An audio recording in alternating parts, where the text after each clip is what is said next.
அன்பு உறவுகளை, அனைத்து பெண்களுக்கும் பெண்கள் தின நல்வாழ்த்துக்கள்.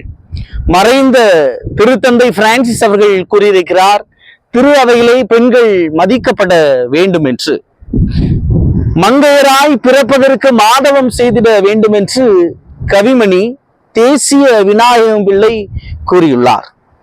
நீதித்தலைவர் புத்தகம் 4வது அதிகாரத்திலே பார்க்கின்ற போது அங்கு தெபோரா என்ற ஒரு பெண்மணியை நாம் பார்க்க முடியும். அந்த பெண்மணி ஒரு நீதி வழங்கக்கூடிய பெண்மணியாக இருக்கிறார். 10,000 இஸ்ராயல்களை ஒன்று திரட்டி அந்த இஸ்ராயல் மக்கள் துன்பப்பட்ட போது அவர்களுக்கு போர் தொடுத்து ஒரு வெற்றியை வழங்கக்கூடிய ஒரு பெண்மணியாக இருப்பதை நாம் பார்க்க முடியும். நீதி தலைவர் 5ஆம் புத்தகத்திலே அந்த வெற்றியின் பாடல் குறிப்பிடப்பட்டிருக்கும். பெண் என்பவள் ஆற்றல் சக்தி வாய்ந்தவளாக இருக்கிறார்.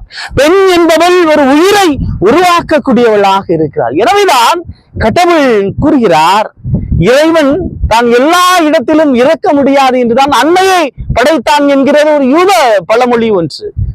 இந்த உலகிலே கடவுளும் படைக்கிறாள், பெண்ணும் படைக்கிறாள். கடவுளும் காக்கிறாள், பெண்ணும் காப்பவளாக இருக்கின்றார். பிரியமானவர்களை, கொஞ்சம் யோசித்து பார்க்கல. ஒரு குடும்பத்துல ஒரு ஆண் இறந்து விட்டால் அந்த பெண் என்பவள் தன்னுடைய குழந்தைகளை எப்படியாவது கஷ்டப்பட்டு வளர்த்தெடுத்து உருவாக்கி விடுவாள். ஆனால் அந்த குடும்பத்திலே ஒரு பெண் இறந்து விட்டால் அந்த குடும்பம் எந்த நிலைமைக்கு இந்த நாம் வாழ்கின்ற சமூகங்களிலே தள்ளப்படுகிறது என்று பார்க்க வேண்டும். அப்படி என்றால் பெண்களை நாம் இன்று எப்படி பார்க்கிறோம்? எந்த கண்ணோட்டத்தில் பார்க்கிறோம்? அவர்களுக்கு நாம் மதிப்பு கொடுக்கிறோமா? இன்னைக்கு நிறைய குடும்பத்தை திட்டமிட்டு வழி நடத்தக்கூடியவர்கள் பெண்கள். எனவே இன்றைய நாளிலே பெண்களை மதிப்போம்.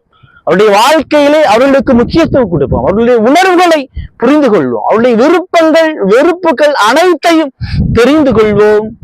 மீண்டும் ஒரு முறை உங்கள் அனைவருக்கும் பெண்கள் தின நல்வாழ்த்துக்கள்.